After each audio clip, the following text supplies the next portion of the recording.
ನಮಸ್ಕಾರ ವೀಕ್ಷಕರೇ, good is good ಮೋಟಿವೇಶನಲ್ಗೆ ನಿಮಗೆಲ್ಲ ಆತ್ಮೀಯ ಸ್ವಾಗತ ಸುಸ್ವಾಗತ.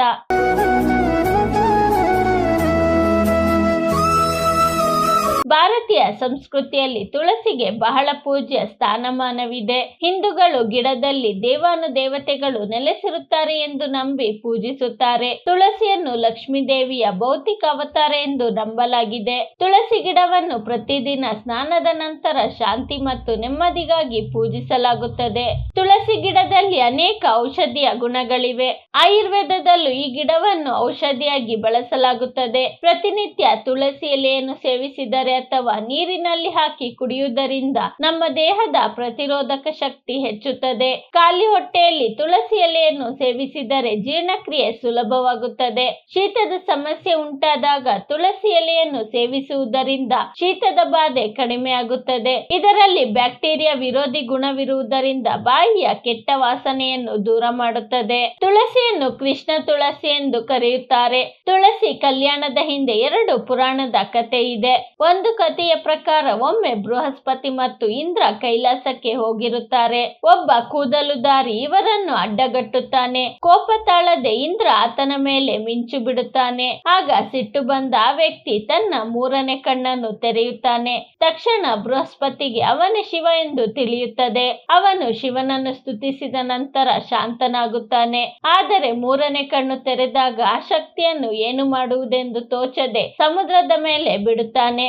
ಅದರಿಂದ ಒಂದು ಪುಟ್ಟ ಕಂದನ ಜನ್ಮವಾಗುತ್ತದೆ. ಅವನೇ ಜಲಂಧರ ಅಥವಾ ಶಂಖಚೂಡ.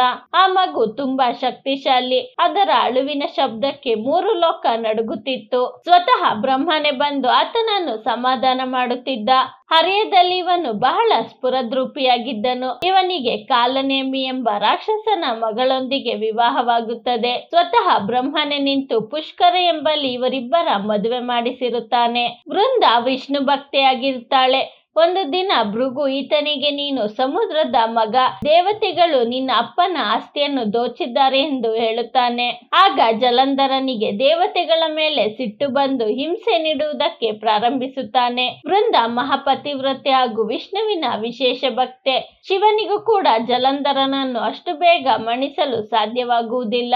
ಅವನು ವಿಷ್ಣುವಿನ ಮೊರೆ ಹೋಗುತ್ತಾನೆ. ಆಗ ವಿಷ್ಣುವು ಜಲಂಧರನ ರೂಪ ತಾಳಿ ವೃಂದಾಳ ಬಳಿಗೆ ಬಂದು ಮೋಹಿಸಿ ಅವಳ ಪತಿವ್ರತಿಗೆ ಧಕ್ಕೆ ತರುತ್ತಾನೆ. ಶಿವ ಜಲಂಧರನನ್ನು ಸಂಹರಿಸುತ್ತಾನೆ. ತನ್ನ ಚಾರಿತ್ರ್ಯ ಹಾನಿಯಾಗಿರುವುದರಿಂದ ವೃಂದ ನಿನಗೆ ಪತ್ನಿಯ ವಿರಹ ಉಂಟಾಗಲಿ ಎಂದು ಶಾಪವ ಕೊಟ್ಟು ಪತಿಯ ಚಿತೆಗೆ ಹಾರಿ ಪ್ರಾಣವನ್ನು ಬಿಡುತ್ತಾಳೆ. ವಿಷ್ಣುವು ಆಕೆಯ ಆತ್ಮವನ್ನು ತುಳಸಿ ಗಿಡವಾಗಿ ಪರಿವರ್ತಿಸಿ ಮುಂದಿನ ಜನ್ಮದಲ್ಲಿ ಉತ್ಥಾನ ದ್ವಾದಶಿಯ ದಿನ ತುಳಸಿಯನ್ನು ವಿವಾಹವಾಗುತ್ತೇನೆ ಎಂಬ ಕಥೆ ಇದು. ವೃಂದಾಳ ಶಾಪದಿಂದಾಗಿ ಮುಂದೆ ವಿಷ್ಣುವು ಶ್ರೀರಾಮನ ಅವತಾರದಲ್ಲಿದ್ದಾಗ ಕೆಲವು ವರ್ಷಗಳ ಕಾಲ ಸೀತೆ ಶ್ರೀರಾಮನಿಂದ ದೂರವಾಗುತ್ತಾಳೆ. ವಿಷ್ಣು ತುಳಸಿ ವಿವಾಹ ಕೃಷ್ಣನನ್ನು ಹುಟ್ಟಿನಿಂದಲೇ ಹಿಂಬಾಲಿಸುವ ಬೃಂದಾವನದಲ್ಲಿ ರಾಧೆಯ ಜೊತೆಗಿನ ಗೋಪಿಕೆಯರಂತೆ ಅಲ್ಲಿ ಕಾಣಿಸಿಕೊಳ್ಳುತ್ತಾಳೆ. ಇದರಿಂದ ಕೃಷ್ಣನಿದ್ದ ಸ್ಥಳವು ವೃಂದಾಳಿಂದ ವನವಾಗಿದ್ದರಿಂದ ಅದನ್ನು ಬೃಂದಾವನ ಎಂದು ಹೆಸರಾಯಿತು. ತುಳಸಿ ಕಲ್ಯಾಣದ ದಿನದಂದು ತುಳಸಿ ಗಿಡದೊಂದಿಗೆ ಬೆಟ್ಟದ ನಲ್ಲಿಕಾಯಿ ಗಿಡವನ್ನು ನೆಟ್ಟು ಸುತ್ತ ಮದುವೆ ಮಂಟಪ ನಿರ್ಮಿಸುತ್ತಾರೆ. ಇದಕ್ಕೆ ತುಳಸಿ ಬೃಂದಾವನವೆಂದು ಹೆಸರು.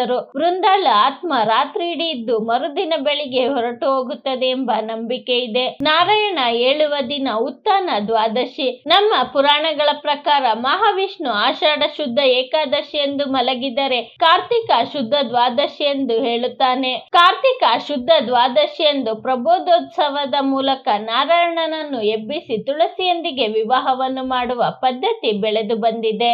ಈ ವಿಡಿಯೋ ನಿಮಗೆ ಇಷ್ಟವಾಗಿದ್ದರೆ ಲೈಕ್ ಮಾಡಿ, ಶೇರ್ ಮಾಡಿ. ಇನ್ನು ನಮ್ಮ ಚಾನಲ್ಗೆ ಸಬ್ಸ್ಕ್ರೈಬ್ ಆಗಿಲ್ಲ ಅಂದ್ರೆ ಸಬ್ಸ್ಕ್ರೈಬ್ ಮಾಡ್ಕೊಳ್ಳಿ. ಮುಂದೆ ಬರೋ ಎಲ್ಲ ವಿಡಿಯೋಗೋಸ್ಕರ ಬೆಲ್ ಬಟನ್ ಕ್ಲಿಕ್ ಮಾಡಿ. ಧನ್ಯವಾದಗಳು.